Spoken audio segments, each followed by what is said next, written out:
আলাইকুম। আমার নানা ভাই কিন্তু একজন মুক্তিযোদ্ধা ছিলেন এবং তিনি কিন্তু মুক্তিযুদ্ধের পরও বেশ অনেক বছর বেঁচে ছিলেন। কিন্তু তিনি নিজের ইচ্ছায় কোনো সার্টিফিকেটই নেননি তখন। তার একটাই কথা ছিল যে যুদ্ধ আমি করেছি দেশকে ভালোবেসে, দেশের মানুষকে ভালোবেসে। এখন তিনি যদি ওই সার্টিফিকেটটা নিতেন, নাতি-নাতনি হিসেবে আমরা কিন্তু বেশ অনেক রকমের সুযোগ সুবিধা পেতাম।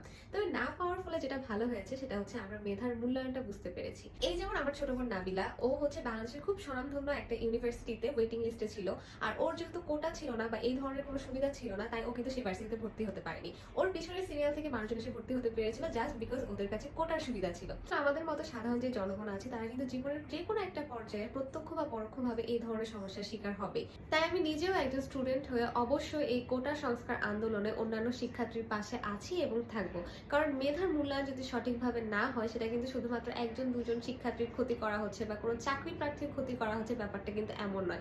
আমরা কিন্তু এর মাধ্যমে পুরা সমাজ, গোটা একটা দেশকে একটা অন্ধকার